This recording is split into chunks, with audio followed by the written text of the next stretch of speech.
আমাদের সকলেরই ইচ্ছে ছিল যে ডোরেমনের এনিওয়ের ডোরটা যদি আমাদের কাছেও থাকতো।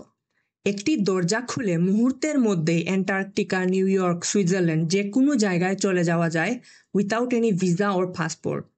নোবিতা যখন এনিওয়ে ডোর দিয়ে পৃথিবীর যে কোনো প্রান্তে চলে যায় তখন আমরা ভাবতাম বাস্তবেও যদি এটি সম্ভব হতো, তাই না?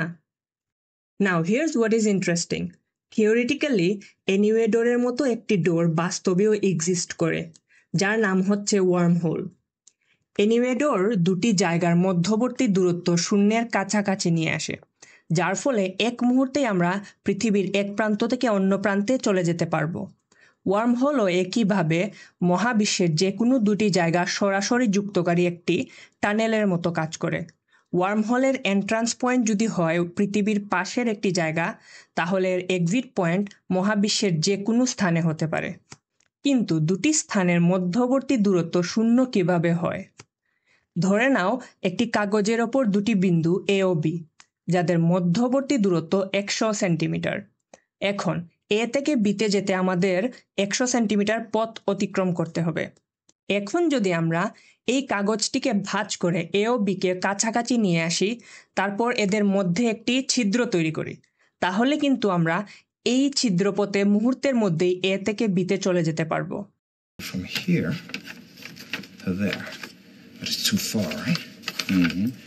So a wormhole bends space like this, so you can take a shortcut through a higher dimension. Worm হোলও ঠিক একইভাবে কাজ করে। মহাবিশ্বের যে কোনো দুটি স্থানের মধ্যে এটি একটি শর্টকাট পাথওয়ে তৈরি করে বা টানেল তৈরি করে, যার মধ্য দিয়ে আমরা মুহূর্তের মধ্যেই এক স্থান থেকে অন্য স্থানে ট্রাভেল করতে পারবো। কাগজ ভাঁজ করা কিন্তু কোনো ব্যাপার না, তবে মহাবিশ্বের দুটি জায়গা বা স্পেস কিভাবে ভাঁজ হয়? আইনস্টাইনের জেনারেল থিওরি অফ রিলেটিভিটির মতে স্পেস এবং টাইম কিন্তু ভিন্ন সত্তা নয়, বরং তারা একই জিনিস, যাদের একত্রে আমরা বলি স্পেস টাইম। এই স্পেস টাইমকে আমরা একটি ফেব্রিকের মতো চিন্তা করতে পারি। বিশাল ভরের উপস্থিতিতে এই ফেব্রিকটি ভাঁজ হতে পারে, যেমন ট্র্যাম্পোলিনের মধ্যে একটি ভারী বস্তু রাখলে তা নিচের দিকে বেঁকে যায়। একইভাবে স্পেস টাইমে কোনো ভর রাখলে তা বেঁকে যেতে পারে। এই ধারণা থেকেই জন্ম নেয় ওয়ার্ম হোল। ব্ল্যাক হোলের মতো অত্যধিক বিশাল ভরের বস্তু স্পেস টাইমকে এতটাই ভাঁজ করে দিতে পারে যে স্পেস টাইমের মধ্যবর্তী দুটি পয়েন্টকে সরাসরি যুক্ত করে একটি টানেল তৈরি করতে পারে। 1935 সালে অ্যালবার্ট আইনস্টাইন ও ন্যাথান রোজেন এই টানেলের ম্যাথমেটিক্যাল একটি মডেল তৈরি করেন, যেটি আজ আমরা আইনস্টাইন রোজেন ব্রিজ বা ওয়ার্ম হোল নামে পরিচিত। তবে বাস্তবে এখন পর্যন্ত ওয়ার্ম হোলের কোনো সন্ধান পাওয়া যায়নি। আইনস্টাইন বলেছিলেন, wormholes are mathematically possible, but nature may not allow them to exist.